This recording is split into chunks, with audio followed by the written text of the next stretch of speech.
up, guys? It's your boy, Barca Boy 103. Today we're going to be reacting to the Barcelona news over the past few days, where we do have some huge topics to discuss. Firstly, Alejandro Grimaldo is becoming a serious option for Barcelona to reinforce the left-back position. He does have a top-secret release clause that we will discuss about, and that Barcelona could be planning to activate after we activate the Joan Garcia release clause. But along with that, of course, the priority this summer is to sign a left wing. Liverpool have now officially told Barcelona that they are priced out of the deal for Luis Díaz, and now Barcelona beginning to look at other options like Lookman, Marcus Rashford, and even the Nico Williams file is beginning to reopen. We also have some big updates on sales as well, on Inaki Pena, Ansu Fati, but mainly on two. Firstly, Ter Stegen. He will be having a discussion with Barcelona in the next week or two to discuss his future following the signing of Joan Garcia next week. He will make it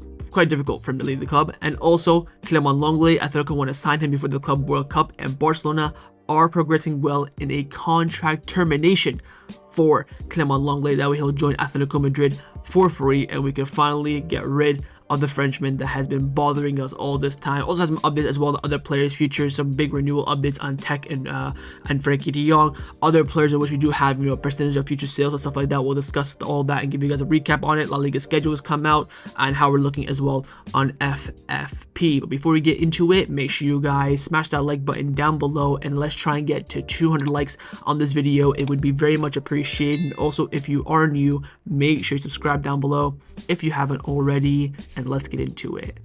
Now, before we get into this video is sponsored by Number One Foot. Number One Foot is by far the best replica jersey website on the market, and it's not even close. They have a variety of different items at the absolute best prices. They sent me two kits recently. First one is the retro Barcelona kit, the home kit, which I'm currently wearing right now, and also as well the second kit for that season in the blue edition. Oh my god, like, the stitching is fantastic, the quality is superb. Feels like I have the actual original kit for a fraction of the price. And if you use the discount code BOY at checkout, you do get 10% off your order. That's BOY. Use it at checkout, and all orders above $80 as well will receive free shipping. So what are you waiting for? Hit the top link in the description down below and get your new football kits today.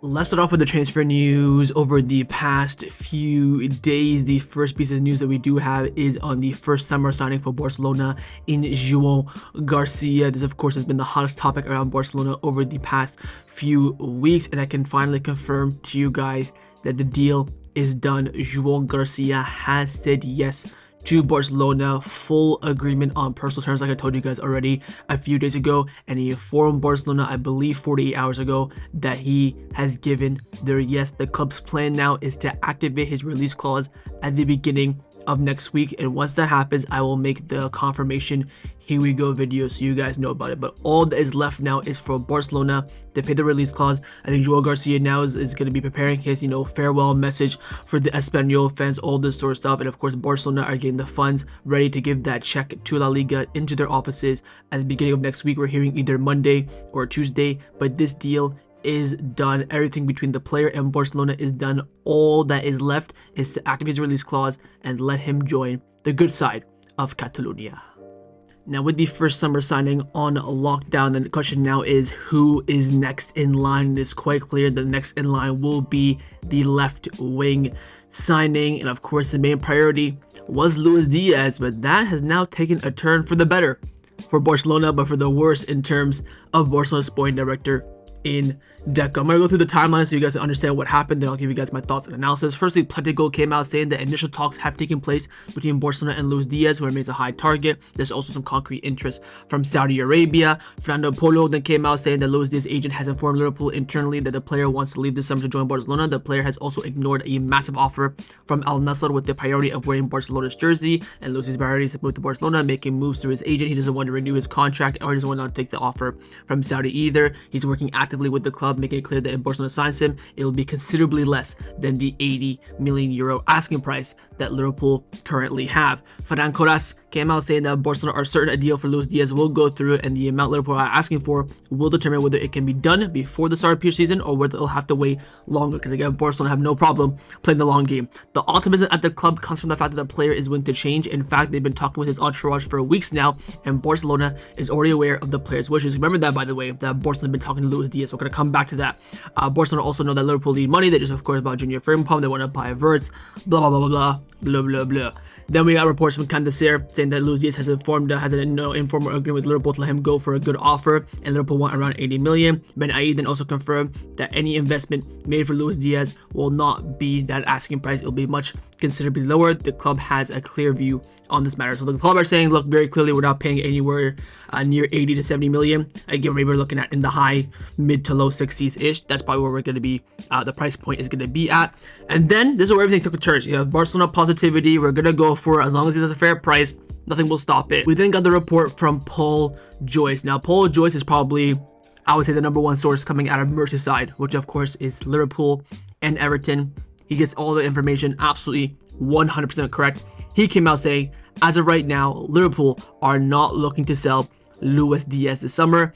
And then everything started to flip. Fabrizio Romano then dropped that Liverpool are not prepared to sell Luis Díaz for a normal fee this summer. The reports about 40-45 million are, as sources report, are expectedly wide of the mark. Al Nassr have the player in their plans and are expected to approach Liverpool regarding this and have a very strong interest in the player. For Barcelona, it's financially difficult to sign him. Liverpool are more happy to continue with Diaz and not just to sell him. Unless a good proposal comes in terms of a transfer fee, they will not sell. So Barcelona is saying, we'll pay around 60. Liverpool said, nope, we want 80. You want to give us 80? Cool, we'll sell him. If not, we're happy to keep him. That is the current stance. Well, Fabrizio Romano says that Barcelona's are financially restricted. That's of course not true. We can pay 80. We're not retarded. That's why. So a little bit of poor wording and poor phrases there from Romano. The Celtics were back in, 2021, 2020. But Barcelona can't afford 80, but of course it'd be idiotic. The fan base would erupt if we spent 80 on Diaz. Then again, the flip was still flipping. David Ornstein came out saying that Liverpool has rebuffed Barcelona's approach to sign Luis Díaz. So he's saying that Barcelona did approach Liverpool officially saying, hey, we're interested in, getting Luis Díaz. And Liverpool said pretty much, F off. Barcelona contacted Liverpool on Wednesday regarding him. Arne Slot plans to include him in the squad for next season, and Liverpool look to maximize his performance value unless Liverpool receives a big bid offer that enables them to land a replacement of similar or superior quality. You know how much of an L this would be for Barcelona if we spend 80 million on Luis Díaz and they spend like 70 or 60 on a better player to, reinforce him with? So thank God Liverpool have this stance. So Liverpool now are making it very, very clear, unless you're going to overpay for Luis Díaz, we are not going to sell him. Ben Jacobson came out saying that Barcelona are out of the running now for Luis Díaz. Liverpool's minds cannot be changed as Barcelona cannot place a bid high enough to match their evaluation. This comes especially after last summer Barcelona flirted around Luis Díaz, although without officially bidding. So Liverpool a bit salty about that. Liverpool do not want to sell Diaz unless a huge enough offer arrives which would allow them to replace him with someone like him, which again David Ornstein already confirmed. Al Nassr, however, are very keen on Luis Díaz and they're expected to make a bid around 85, although no talks have taken place yet between the clubs or the camp. So Al Nassr are the only team that are actually willing to give Liverpool what they want. So we might not only be saved by Liverpool, we might also be saved by Al Nassr as well. Finally, Luis Díaz, out on Colombian international duty, spoke about his future. He said, look, I'm very happy at Liverpool. They treat me very well there since the first day, but we are talking with other clubs. It's a transfer window. It's normal. If Liverpool renews my contract or I have to stay 2 more years and I leave, I'm happy either way. It's up to them. So Luis Díaz, who's under contract at Liverpool Football Club, has just confirmed that he breached his contract by speaking with other clubs, which he's not allowed to do, keep in mind. So he's basically come and saying, yeah, I've been talking to other clubs, just seeing what, what's been going on. It's the transfer window. It's normal. I mean, it's normal. Yes, he's not wrong, but publicly announcing that is not normal. So he's then just right there admitted that yes, Barcelona have interest. But again, we're looking like we're being priced out of a deal, which of course for all of us here watching, we're very happy about. I think Luis Díaz is a great player. I think people are questioning Deco's talent IQ. I think Luis Díaz is a really good winger. Just the price, he's not. I mean, I think he's probably valued around 50 to 60 million, and Liverpool want 80 to 90, which is absurd. So if they're not going to sell for a fair price, I'd bin it and move on. But wait and see Barcelona, like, Ferran Corraz said, will we play the long game or not? Will we wait and wait and wait? Maybe Luis Díaz will push for a move as well. He still has 2 years left on his deal, so it's still, quite some way. Liverpool are probably in a more stronger position, and they're at a point now where this is probably his peak value. Once he goes to the final year, there's of course going to be maybe more power on the player side a little bit. But to be honest, I'm quite content. I think if I'm already instilled in my head, if we sign Luis Díaz, cool. If not, whatever. My only concern is the price. I really don't want us to overpay. And like the Barcelona report said initially when I first talked about it, Fernando Polo, Ben Aid, Ferran Corraz, Barcelona are clear they're not going to overpay, and Liverpool want to be overpaid. So it looks like this deal now is off as currently stands. But do not forget, left wing is the utmost priority. Who else do we have on our radar? Next in line, of course, Nico Williams. Now, Matt Law, who is of course one of the number one sources around London, so Arsenal, Chelsea, West Ham, Crystal Palace, gets everything 100% correct with them. He's come out saying that it's very difficult for Nico Williams to leave Athletic Club this summer. The reason why is that the player and his agent and entourage are asking for a 300 weekly salary. Now, this is why Barcelona are not so keen on Nico Williams. Yes, he's cheaper than Luis Díaz, Rafael Leao, probably even like Rashford, Lookman in terms of valuation for the player, because 40 million for Rashford, 6 million for Nico Williams. Of course, it's 20 million difference, but Rashford, 29 years old, 22 Spaniard. There's more value in that. But this man is just asking for so much money as his base salary, and this is why Barcelona, don't really want to twerk for him too much like we did last summer. Because we kind of twerked for him last summer. We kind of like, okay, we'll give you, close to that salary. Of course, a lot of it going to be heavily on bonuses like we have with Lamine Yamal's renewal.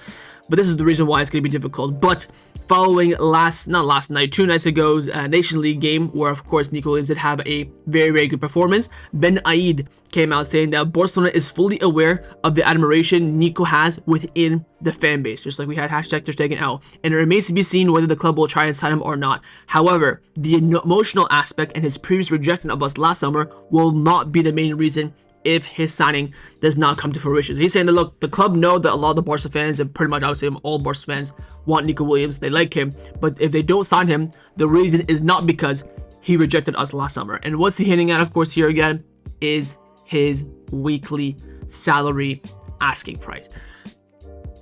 Of course, I would not pay that. That's fucking idiotic. I don't think I would give Nico Williams as a base salary more than 150, 180. So he's asking for almost double what I expect to pay for him. I wouldn't even include double in terms of bonuses as well. I'd probably bring the bonuses up to maybe 220-ish.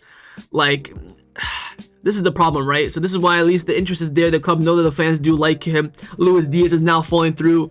Who's going to come through next? Probably, most likely, it's going to be Marcus Rashford. Now, Luis Rojo, Marca came out saying that Rashford's priority is Barcelona, and he's willing to make significant, sacrifices to make this transfer happen. The Englishman is willing to take a significant salary cut due to the financial situation, and is willing to wait until the end of the market to be able to play for Barcelona. So Rashford is playing the long game. He's saying to Barcelona, I will do everything and anything for you to sign me. And I'll tell you this right now, Barcelona love when players do that, because like, okay, you want to put us effort, we're going to give you effort as well. And with Fini Zahavi being Rashford's agent, my eggs are in the Rashford basket. I don't want it, but my prediction wise, seeing the market, analyzing it, I think we're probably going to get a Rashford loan come August is what I feel like. But again, I don't want to drag this left wing signing so much. It's one priority going through the summer. The season starts in August. We'll talk about the La Liga dates later on. I just don't want to wait that long. And in order for us to get the best deal possible, to order, put Manchester United in a terrible and difficult situation, we have to play the long game. What I personally do was probably from now until July, I would negotiate with Nico, see if we can get that, salary, base salary down quite a bit. If not, then you kind of just have to play the long game with Rashford. But a new name has emerged recently that we talked about earlier on, but now he's got a bit more strength, and that is Adeloma Lookman. Esport 3 have come out saying that Hansi Flick sees Lookman as an attractive and financially viable option to strengthen the left wing. While his price tag is uncertain, Italian sources mention 60, though others suggest it could be closer to 30 million, with his contract running out, of course, next summer, June 2026. And there's currently no signs of a renewal either. Although often used as an attacking midfielder, he performs well on both wings, versatile, which of course Barcelona do value a lot. There has been no formal negotiations yet, but Barcelona see positively if the financial conditions are, right. However, other clubs like Atletico Madrid, Liverpool, United, Chelsea, and Juventus are also interested in him, and that could complicate the deal. So pretty much it says that Barcelona like Lookman. Again, he's not really the left wing sign that I would go for as well, because we need someone of high level. I think Lookman is a good player.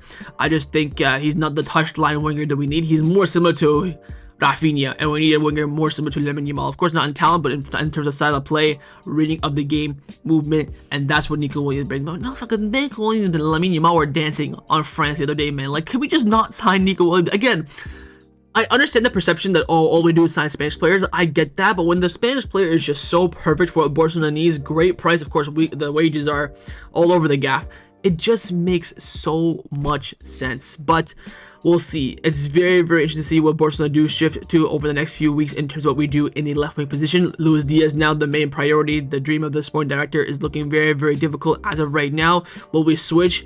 My prediction is we're going to play the long game, try Luis Díaz again in August, and if not, we're going to go for Rashford. This is what I think the club will do. If it was me, I would try my best to get a reach agreement for Nico Williams. I still think on the market, Nico Williams is the most perfect and best option out there. So we'll see how things do turn out, but there is a bit of a dilemma into the Barcelona's reinforcement in the left wing position, and decisions and movements need to be made by the board. Now, the third and final priority for this summer transfer window is, of course, to reinforce the fullback position, which has been strong up a bit of a debate both internally and with the fan base as well. Of course, right now we currently have Jules Koundé, Hector Fort, Gerard Martin, and Alejandro Balde as our natural fullbacks, with of course Joan Garcia being able to play at right back as well. Now, Gabriel Sanz of Mundo Deportivo came out saying that Barcelona is no longer prioritizing the signing of a right back for the 25-26 season after Joan Garcia's great performances in that position, with Jules Koundé being out injured. One earlier target was of course Ratiu of Rayo Vallecano, and now Villarreal are the front runners for him, and they're gonna buy him. I don't really care about the details. I saw this, I'm thinking, oh my god, we're gonna go into next season with Koundé and Joan Garcia as our right backs. Look, they're great players. I think they overall probably 8 times out of 10 will do the job quite well.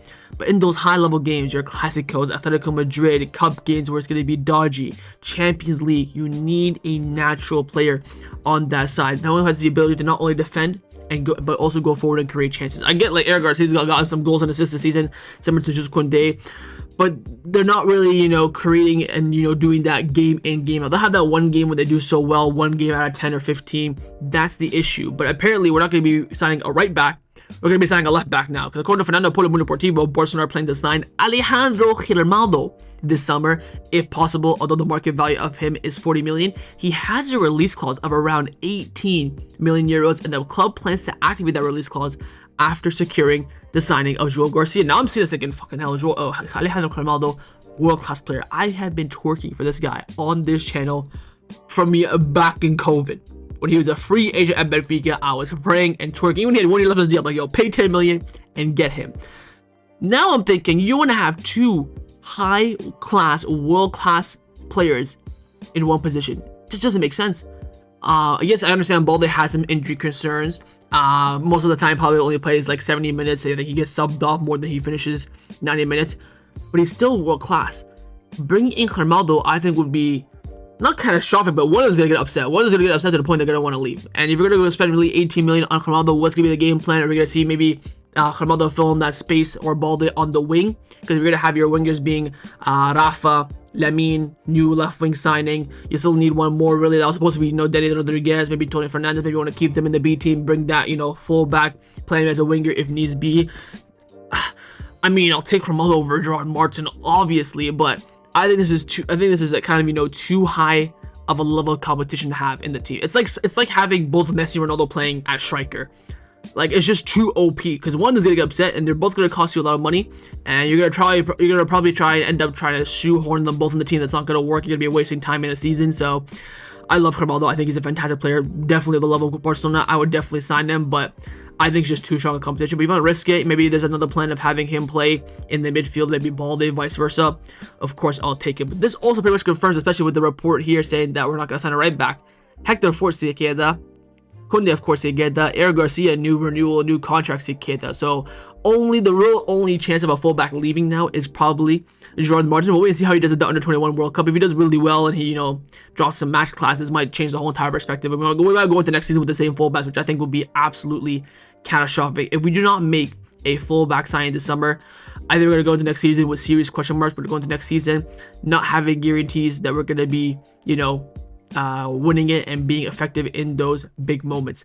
Yes, that goalkeeper signing was going to be absolutely huge and swaying us in our favor, but I still think a fullback signing is monumental. I'm asking for 3 signings here. I'm not asking you to revamp the whole team. Goalkeeper, which is already done. Get a left winger, which will be cheap now since we're not going to get Luis Díaz, and get a decent natural fullback. We'll wait and see what's happening in the fullback market right now. Right now, it looks like Barcelona prioritizing more of a left back than a right back, and that left back being one of the best in the world in Alejandro Grimaldo, former La Masia player. Let's discuss the players that have been rumored to be leaving Barcelona over the past few days. First up is, of course, the captain of the club, the goalkeeper for the past 10-11 years, Marc-André Ter Stegen. Of course, with the signing now of Joan Garcia next week, imminent, his future is far, far, far, far, far away from Football Club Barcelona. First, we have Victor Maldo coming out saying that Barcelona are set to indirectly send a message to Stegen that it's time to go. The club plans to bench him, just like they did with Gundogan, making it clear that he will not feature regularly next season, effectively giving up his 2 options, pretty much leave or just sit on the bench for the rest of the season. Again, with Gundogan, we didn't do this. We said to him, look, you're not going to be playing too much, and he chose to leave. We didn't, say we're going to bench you, Gundogan, blah, blah, blah. Flick said, you know what, it's probably better for you to leave. We have other players ahead of you right now, and he said, you know what, fairs, I respect the honesty. We need a little bit of a class here from Ter Stegen as well. Luis Rojo of Marca came out saying that Barcelona will speak to Ter Stegen to explain the situation soon. Once the Joan Garcia deal is completely signed and official, the management realizes that Ter Stegen's continuation presence will create problems for Hansi Flick. So again, you don't want to keep Ter Stegen too long around this. Imagine we go into preseason, right? Tech, Ter Stegen, Joan Garcia, 3, great goalkeepers, so to speak, in some terms or not. It's going to be causing some serious issues. Ben Aid also came out saying that Ter Stegen received the message without anyone from the club speaking to him. Indirectly, he means. Fernando Polo came out saying that Barcelona want Ter Stegen to leave because the choice for them next season is Joan Garcia and Szczęsny. Ter Stegen has a 3-year contract and can do whatever he wants. So he's basically saying here that Barcelona are going to say, look, Ter Stegen is going to be number 3, Joan Garcia number 1, Szczęsny number 2. Make us that what you will. With it being a World Cup year, Barcelona are playing this card to perfection. Santi Ona has come out saying that Barcelona will soon have a serious conversation with Ter Stegen, probably when he comes back from international duty. Ben Aid also came out saying again that Barcelona will handle Ter Stegen's situation with complete respect and discretion. The club respects the captain, but at the same time, they don't have any hesitation to sit him down to explain the entire situation. When Deportivo came out saying Ter Stegen's statements in the press conference did not change Barcelona's plan. What he said in the press conference, I'm gonna stay. They will continue with their plan to make Joan Garcia the first choice goalkeeper and Szczęsny being the second choice. Franco Ras then came out saying that Ter Stegen's team says the club hasn't said anything to him about leaving, but they're upset about how things are being handled. After the Nations League, the player will wants to talk to Hansi Flick and Deco to understand what the club really wants. Barca says Flick will choose the starting goalkeeper and won't force Ter Stegen out, but inside the club, they refer to him to leave due to his high salary and Joan Garcia being promised a starting position, but Ter Stegen wants to stay, but if there's not going to be a starter, he may leave, though he will not make his exit easy, which I do expect. To be honest, I think look, I'll tell you what's gonna happen right now. I'm not gonna leave. Official Joan Garcia, Deco and Flick. There's like, yeah, your time's up. Your time's up. You want to stay and ride the bench and earn your money? Fairs, but World Cup year, you're gonna be playing. If you want to be number 1 for Germany, you gotta bounce. So I think Barcelona played these cards to perfection. I think Ter Stegen will leave. I think he'll make it difficult. We could maybe see a loan, probably a sale. Though I don't see Barcelona getting any transfer fee for maybe him giving up his salary. We'll wait and see if he has some respect for the club. Similar to Gundogan, who had a similar situation. He left and he, gave up his remaining of his year. We'll see what Ter Stegen does. I think Ter Stegen will come to his senses. I think he will help the club out because you know what? At the end of the day, is he a legend for Barcelona? Probably. He's the second greatest keeper we've ever had at this club, and people could maybe even argue that he's number 1. Again, you will realize this once he leaves a few years ago. I'm seeing now people starting to appreciate what Sergio Roberto has done for the club, and he was very, very hated, even with Ivan Rakitic. I'm seeing Rakitic underrated TikToks every other day. So Ter Stegen will have his moment, he'll have his time, but he needs to play the right cards right now to have that legacy in the future. He was, of course, asked, I think, before the Nations League game against Portugal, which of course he lost 2-1. Had a bit of a mid performance. He had a good double save near the end of the game. He came out saying that no one at the club has spoken to me about this. It's always going to be difficult to comment on everything, but I know that I will continue at Barcelona next season. Again, that's just him and his current mindset. That's his current mindset. When the club tell you to leave, you're going to probably bounce. Now, Jaime Miguel from AS came out with a very, very interesting report saying that Toni Tapalovic, who of course is one of the assistants of Hansi Flick from, of course, August, whose CV states his former goalkeeping coach of 12 years at Bayern Munich, came to Barcelona after his presence was previously insisted by Hansi Flick. This happened despite the presence of Jose Roman de la Fuente, the Barcelona goalkeeping coach. So again, despite Toni Tapalovic technically being a goalkeeping coach, he came in as an assistant to Hansi Flick, because of course we already had De La Fuente as the goalkeeping coach. Ter Stegen shares a personal bond with Dela, just like when Neuer had a personal bond with Tablovic at Bayern Munich. Ter Stegen and Neuer share a torturous relationship as both had competed for the number 1 spot in Germany. Rumors may point fingers towards Tablovic as the shadowing archer of the sudden decision at the club to move Ter Stegen on for a new goalkeeper, thus in this case the interest in Joan Garcia. Well, firstly and foremost, shout out to Tony Tablovic for, making the right move at this club and, making this team better. Now, with, of course, Ter Stegen leaving, by the way, we are expecting that Jose Roman de la Fuente will probably leave with him as well. Apparently, the two, their contracts are binded, that if Ter Stegen leave, he leaves. The only reason why he's at the club is because Ter Stegen loves him. He wants him. They're like, BFFs. Probably they make out in the dressing room. I don't freaking know, but they're so close that Ter Stegen, I remember when Ter Stegen had his renewal back in 2018, I think it was. He's like, I'm not renewing unless De La Fuente has the same contract as me. He stays at the club, blah, blah, blah, blah. And of course, the club gave him that because at the time, Ter Stegen was pretty good. So with him leaving, we're probably going to get a new goalkeeping coach, in which will end also the reign of Jose Roman de la Fuente. I think he's been the goalkeeping coach at Barcelona for the past 18 years-ish. So, yeah, he can bin off as well. I don't really care. We'll have Tablovic as the goalkeeping coach if needs be. So we'll see how things do play out with the future of Ter Stegen. But all roads point to him exiting the club this summer. Just really about the how and when, to be honest. And when that meeting also, and how that meeting goes between him and Barcelona to discuss his future as well, which I suspect will happen around the middle of June. Now, Ter Stegen is not the only goalkeeper that will be leaving Barcelona. Another one will be Inaki Pena. Ferran Martinez from Deportivo came out saying that Inaki Pena has decided to leave Barcelona this summer. Celta Vigo and Galatasaray are leading the race to sign the 26-year-old goalkeeper. Other clubs like Sevilla and Valencia have shown interest, though no formal offers have been made due to their financial or structural limitations. Matching his Barcelona salary will be difficult, but Pena's focus is on finding a project that suits both his personal and professional goals. I saw a report that apparently Inaki Pena is like the highest paid second choice goalkeeper in La Liga or something like that. I think he makes like 80k a week, which is quite high for a backup goalkeeper, and him to give up that money as well. We'll see what, money's been such a big thing in sports now. We'll wait and see what Ter Stegen and Inaki do if they make their departures difficult or easy. At least on the Inaki Pena side, it's quite clear that he's going to leave, especially being dropped by Flick and having no relationship with the manager. It's quite clear that he needs to go, and plus he's shit as well. I mean, I'd rather keep Ter Stegen than Inaki Pena. I think that shows how poor Inaki Pena has been. I did a lot of prop for Inaki Pena on Twitter. I don't know what these, Barca FT accounts are smoking. I think Inaki Pena is absolutely below par. I wouldn't say he's woeful. He's definitely below par though. Also, when Deportivo came out saying that Ter Stegen won't be the third choice goalkeeper next season, neither will Inaki Pena. The club plans to have either Astralaga, Cochin, or the other guy who I cannot pronounce his name. I keep forgetting how to pronounce it. The under 19 goalkeeper as a backup. So that's of course the right case and the right movement by the club. So we'll wait and see what Inaki Pena does do with his future and where he goes. How much he'll go for? Will he go for free?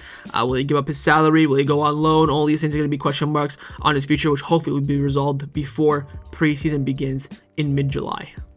But as of right now, the closest player to leaving Barcelona is Ansu Fati, and that loan move to Morocco is back on track. First, Ferran Martinez from Deportivo came out saying there are still some details on Ansu Fati's departure to Monaco. The striker has agreed, but the figures of the loan with the option to buy have yet to be finalized, but it does not seem imminent as of right now. But then a day or two later, Fabrizio then broke the news saying that Ansu Fati's loan move to Monaco will include a 12 million euro buy option and a huge sell-on clause for Barcelona. He also confirmed that after the weekend, there were some issues, but now that's all been resolved. Jonathan Miro also came out saying that Monaco does not want to assume 100% of Ansu Fati's salary during his loan. Now, this is where the big problem for me comes in. If we are paying more than 30% of Ansu Fati's salary, I will be fuming. You have to be getting rid of him and only paying like 10-20% of it at the absolute most. But we got rid of Lenglet, who has more money to Spurs and Villa. We only paid like 10-20%. That should be the same case with Ansu Fati. I know that Monaco are a bit more stingy with their money. They're trying to buy. They're trying to also get Paul Pogba on a free as well, which I kind of get. Paul Pogba and Ansu Fati on the same team would be crazy. But in the end, Ansu Fati said yes to move, full agreement on his personal terms. Barcelona and Monaco have an initial agreement on the loan condition as well. It'll be a loan for a season, buy option of 12 million euros, by the way. Let's just deep dive for a second. Ansu Fati was worth 200 million 4 years ago. Now we're letting him go on a loan with an option to buy for 12 million. I mean, they're To be honest, the fact that there's a buy option, I will take. And again, there is a huge selling clause. Hopefully that selling clause is 50% or more. I would want it to be probably around 50 to 60%. I think it was like 40. It's like, that's not really that huge. For me, you know, we'll talk about other players as well, where we have selling clauses. I see like 50%, 40%, 60%. This is what I'm talking about for Ansu as well. That for me is huge. So I will definitely take that. But now it's all down to who pays what for Ansu's salary. Again, he earns around 160,000 euros per week. And down now the Barcelona Morocco to find an agreement there. But I do expect this deal to be done at some point this upcoming week alongside Joan Garcia. I can see Joan Garcia being done Monday, Tuesday, Ansu pushing maybe Thursday, Friday into the weekend. But I think both those two deals will be completed at some point next week. But he will be most likely the first departure from the first team this summer. Now, players' departure that will feel like a Champions League trophy at this point is the departure of Clement Lenglet, which we've been trying to do now for about 3 or 4 years. And now, Grandma, I think it's time. This is the closest I've seen it. Looks like Barcelona are going to get over the line with his exit on a permanent basis after his historic generational stinker in the Nations League game with France a few years ago. His first game for France in like 4 years. My God. Utter woefulness. Raccoon came out saying that Lenglet hopes to resolve his situation after the Nations League game. Another loan is unlikely. The options will be either a low-cost transfer or leaving for free. Gabriel Stans came out saying that Barcelona are negotiating the termination right now of Clement Lenglet's contract, which expires, of course, in June 2027. Atleti have already warned him that they cannot assume his salary with a loan and that his option to continue at the Metropolitano Stadium depended on his contract, termination with Barcelona and then coming and joining with Atletico Madrid on a free transfer. So Barcelona, Atletico don't want no loan. Atletico told Lenglet, look, we'll sign you for sure, but you have to come in on a free. And that's what Lenglet's working on right now. Luis Rojo of Marca also confirmed this as well, saying that pending for the confirmation, Barcelona has made progression in terms of terminating Lenglet's deal. Atletico want him to sign him for free. He used to earn 16 million, but now he's half that, which Atletico is still not willing to accept. Therefore, Lenglet will forgo a portion of his salary, although Barcelona will have to still pay a portion of it. This will, of course, help clear some great room in terms of FFP. So in the end, he's owed around 16 million euros at his contract in Barcelona. I can see Barcelona paying him out a bit, 4 or 5, something like that. And then in the end, he'll probably forgive a little bit of it to make this move a reality. And let's just hope it gets done before July. If we can get this done before June the 30th in terms of FFP, this would be fucking phenomenal. Phenomenal. And the saga of Clement Lenglet can finally come to an end. I'm quite surprised Atletico still want him after that stinker for the Nations League. But again, with the Club World Cup, again, this will be done before the Club World Cup, so maybe before July the 10th, guarantee. But I would love for it to be done before the end of June. That way we can count towards FFP as well, which would be a huge benefit of us. So wait, see, it looks like the end of Lenglet as an official Barcelona player is closer than ever before.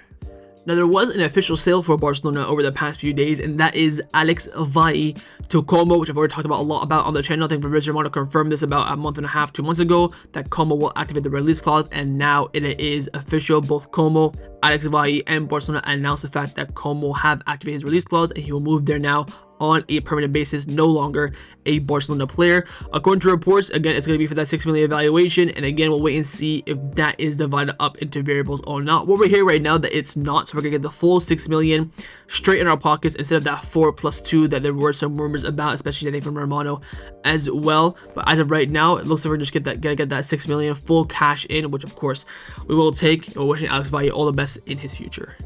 Let's now discuss some contract renewal updates around the first team at Barcelona. First in the contract renewal of Frenkie de Jong, and this is by far the biggest and most progressiveness I've seen from Frenkie de Jong in terms of him favoring and staying and renewing at Barcelona. According to Joan Garcia, Frenkie de Jong has asked his lawyers to terminate the contract of his agent Ali Dursun in order to speed up his renewal with Barcelona. You guys have to remember that Ali Dursun has been with Frenkie de Jong for years. He was the agent when we signed him initially from Ajax in 2018. I think he was also his agent when he made that move from, what's his old team called, like William or such with a W, going to Ajax. This is like, an old friend, so to speak, and he's now willing to fire him in order to make this contract renewal possible. And what the fuck is with these big agents dragging on renewals at Barcelona? First it was Ali Dursun, then it was Musa Sissoko, or whatever his name is, the agent. They all do this. This is why I like Gavi's agent, even the Pena, because he knows the role, knows what he has to do. Renew with Barcelona, he likes Barcelona as well. All these other agents that are like not Spanish just piss us off and just make things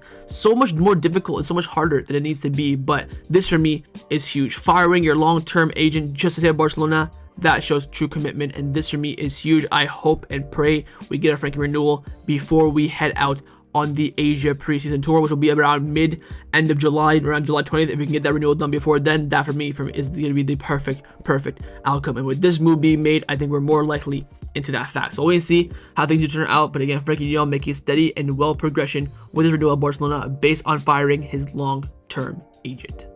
The final contract renewal update is on the contract renewal of course, Wojciech Szczęsny, also known as Tech, also known as Umador Akon. He already told Barcelona 2 weeks ago that he's going to be accepting the renewal, and now his renewal is officially progressing to the signing stage. Reports coming in from the Polish media saying that Tech will soon sign his new contract with Barcelona. The lawyers are now drafting the document for the extension until 2027. Joan Garcia's situation has no impact on his renewal, and also Fabrizio Romano confirmed this as well. He will be going to next season as the number 2 goalkeeper, which of course he already accepted a few months ago because he knew that Ter Stegen was going to come in anyway, so he's already accepted that role. Already gave Joan Garcia his flowers during the season as well, so he has no problem with it, and Barcelona have no problem in keeping him. So expect his renewal, I would say, in the next week or two. He will be going to next season as our number 2. But wait and see if we know if Flick gives him maybe the cup games, whether it be Super Cup and Copa del Rey, and then keep Joan Garcia for La Liga and Champions League. We'll wait and see. That could be a possibility as well. But Tech,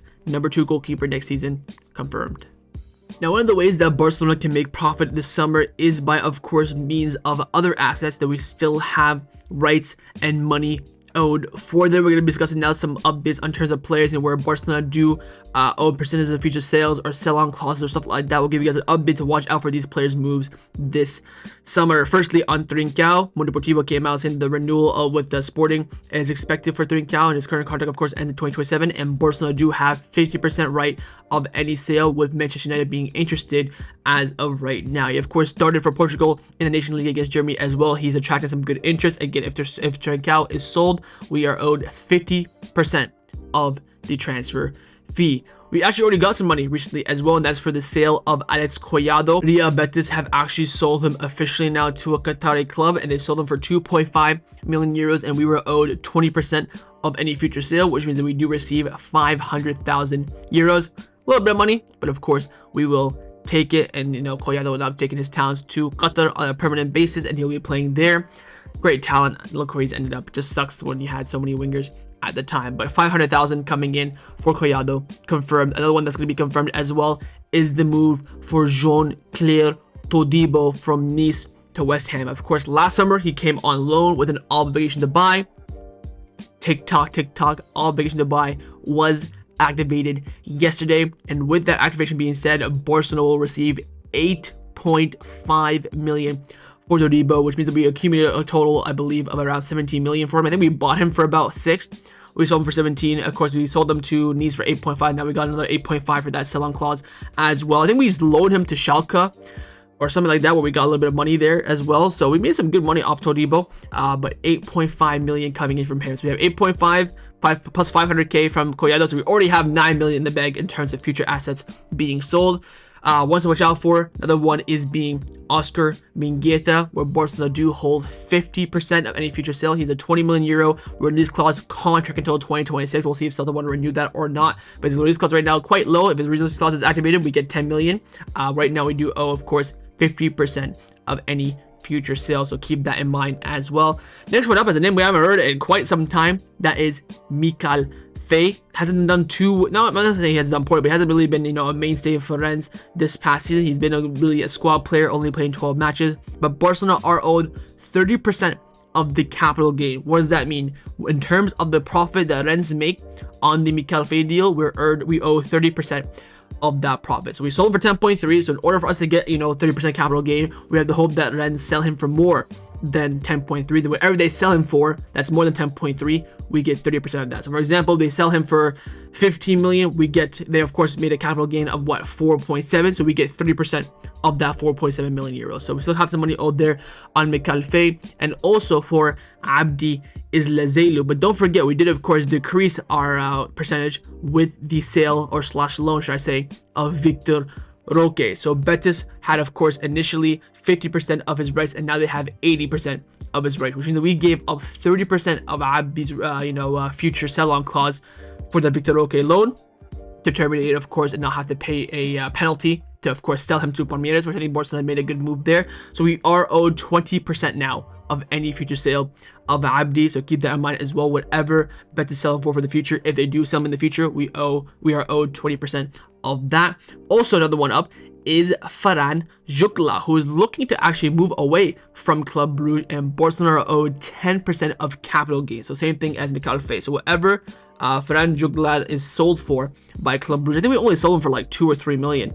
So wherever they make more than that as a capital gain, we are owed 10% of that. So keep an eye out for him. He will most likely will make a move this summer.